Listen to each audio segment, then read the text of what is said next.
यह पहले भी 3 बार आ चुका है जी। बहुत पहले तो एक बार कांग्रेस सरकार भी लाई थी और माननीय वसुंधरा जी के समय भी ये बिल आया, लेकिन कतिपय कुछ कमियों के कारण ये आगे एग्जीक्यूट नहीं हुआ। इस बार विश्वास है कि जो वर्तमान परिस्थितियां हैं उसमें ऐसा बिल, मेरा व्यक्तिगत मत है, बाकी तो सदन उसको जिस प्रकार से पारित करेगा क्या होगा ये तो सदन का काम है, लेकिन मेरा व्यक्तिगत सोच है कि ये आज की आवश्यकता है। और उसमें कई क्लॉज हैं और ये होना चाहिए प्रलोभन के द्वारा या किसी अन्य माध्यम से किसी का धर्म परिवर्तन क्यों किया जाए। और ये स्वयं की इच्छा से भी कर रहा है, वह भी किसी सिस्टम में तो आना चाहिए।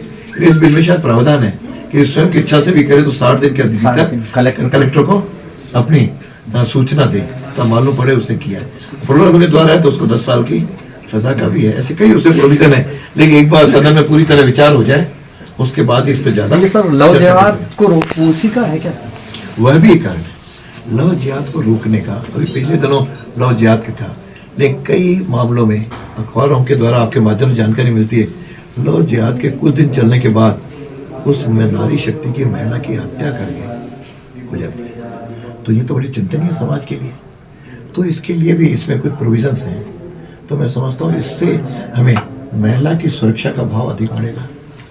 साथ में आम व्यक्ति अपने शुद्ध भाव से अपने धर्म जिसकी जो आस्था है उसकी पालना करता रहे और उसकी स्वतंत्रता जो दी है, लेकिन कहीं ना कहीं उसकी स्वतंत्रता यदि गैर कानूनी ढंग से कोई करता है तो ये गरीब लोगों के प्रति जिनके पास कहीं पैसे की कमी होती है, अपना प्रबल दे दिया, दबाव डाल दिया, उस आधार पे हो, ये तो हमारा संविधान नहीं कहता, न हमारा लोकतंत्र कहता है।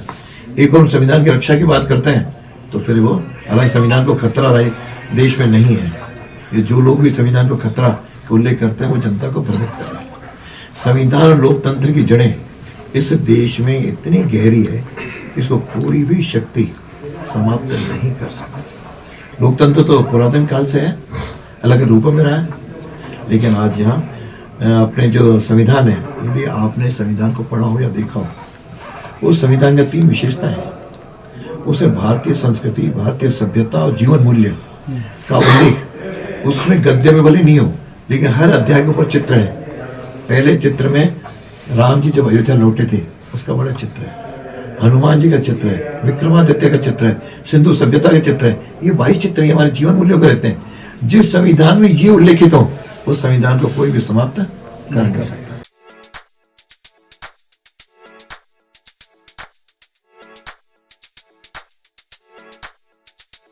R&T ग्रुप ऑफ कॉलेजेस, यहाँ आपको मिलता है world class infrastructure in India, well equipped science laboratories, agriculture की यूनिक सीड लैब भी, digital library, computer lab with AI technology, digital board सभी छात्रों के लिए, ऑनलाइन स्टूडेंट्स के लिए पॉडकास्ट रूम भी अवेलेबल है। चित्तौड़गढ़ जिले और MLSU उदयपुर का एकमात्र एक्रीडेटेड कॉलेज। कोर्सेज हैं जिनमें BCA, BCom, BSc, bio, maths, agriculture, BA, B.Ed, BA, B.Ed, BSc, B.Ed, BSTC, MA, MSc, MCom।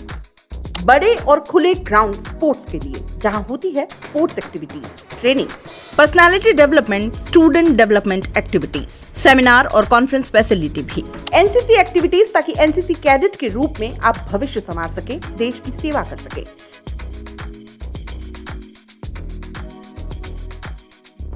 ये विजन है R&T and Vivekananda group of colleges के चेयरपर्सन डॉक्टर वसीम खान का। तो आज ही ज्वाइन करें R&T and Vivekananda group of colleges.